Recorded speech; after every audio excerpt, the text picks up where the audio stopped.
एक समय की बात है। एक छोटे से गांव में एक धनी महिला सास रहती थी जिसका नाम सुमित्रा था। वह अपने 3 बेटों की बहुओं के साथ बड़े परिवार में रहती थी। सुमित्रा धार्मिक, संयमी और बहुत ही दयालु स्वभाव की थी, लेकिन उसकी 3 बहुएं बहुत ही स्वार्थी, दुष्ट और आलसी थी। वे सुमित्रा की सेवा और देखभाल करने के बजाय हमेशा उसे परेशान करती, उसका अपमान करती और उनके कार्यों में अड़चनें डालती।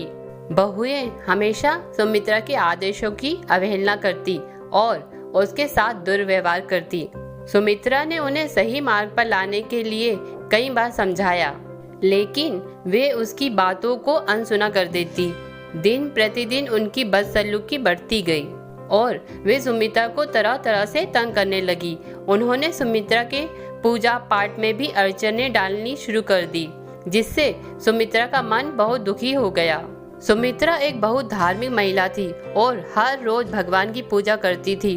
उन्होंने भगवान से प्रार्थना की कि उन्हें इस समस्या का समाधान मिल सके, क्योंकि उनके बेटे भी अपनी पत्नियों के वश में थे और अपनी माँ की पीड़ा को नजरअंदाज करते थे। सुमित्रा ने भगवान से शक्ति मांगी ताकि वह अपनी बहुओं के दुस्वभाव का सामना कर सके।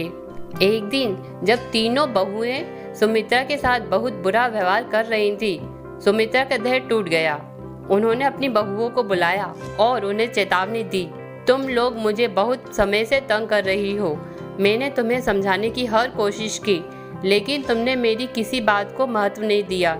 अगर तुम नहीं सुधरोगी तो तुम्हारे इस दुर्व्यवहार का फल अवश्य मिलेगा। लेकिन तीनों बहुएं सास की बातों को हंसी में उड़ाते हुए चली गईं। वे अपने व्यवहार से बिल्कुल नहीं रुकी। उस रात सुमित्रा ने भगवान से अपने अपमान और पीड़ा का हल मांगा। उसी रात एक दिव्य आकाशवाणी हुई। भगवान ने कहा, हे सुमित्रा, अब समय आ गया है कि तुम्हारी बहुएं अपने कर्मों का फल भुगतें। कल सुबह उनके लिए सजा तय होगी। सुबह होते ही जब तीनों बहुएं उठी तो उन्हें कुछ अजीब महसूस हुआ। वे अपने शरीर में असामान्य परिवर्तन देख रही थी। उनका चेहरा पीला पड़ने लगा और शरीर में अकड़न होने लगी। अचानक तीनों बहुएं एक एक करके घोड़ियों में बदल गईं। यह देखकर पूरा गांव स्तब्ध हो गया। गांव वाले इकट्ठा हो गए और यह जानने के लिए बेचैन हो गए कि यह चमत्कार कैसे हुआ।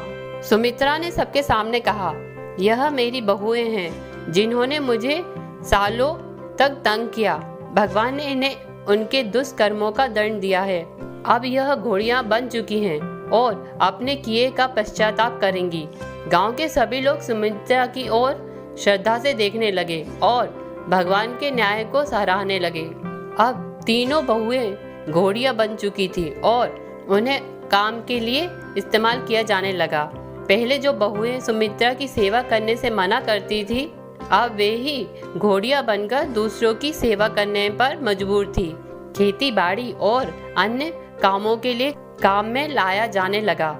वे अपना पूर्व जीवन भूल चुकी थी और अब पश्चाताप में जीवन बिता रही थी। कुछ समय बाद सुमित्रा को उन पर दया आई। उसने फिर से भगवान से प्रार्थना की और कहा, हे भगवान, उन्होंने अपने कर्मों का फल भुगत लिया है। कृपया इन्हें माफ कर दीजिए और इन्हें पुनः मनुष्य बना दीजिए। भगवान ने सुमित्रा की प्रार्थना सुनी और कहा, हे सुमित्रा, तुम करुणा अद्वितीय हो।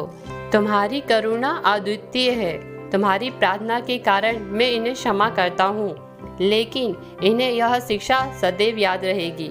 अचानक तीनों बहुएं वापस मनुष्य रूप में आ गईं। वे सुमित्रा के चरणों में गिरकर माफी मांगने लगी और वचन दिया कि अब वे उसकी सेवा पूरी निष्ठा और सम्मान से करेंगी। सुमित्रा ने उन्हें माफ कर दिया और तब से उनके घर में सुख शांति लौट आई। तीनों बहुएं अब मेहनत और श्रद्धा से सुमित्रा की सेवा करने लगी और उनका जीवन हमेशा के लिए बदल गया।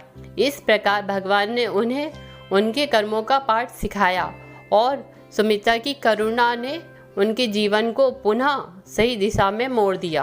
कहानी का संदेश यह है कि हमें अपने बड़ों का सम्मान और सेवा करनी चाहिए, अन्यथा दुष्ट कर्मों का फल अवश्य मिलता है। अगर आपको यह कहानी अच्छी लगी है तो शेयर करें, सब्सक्राइब करें।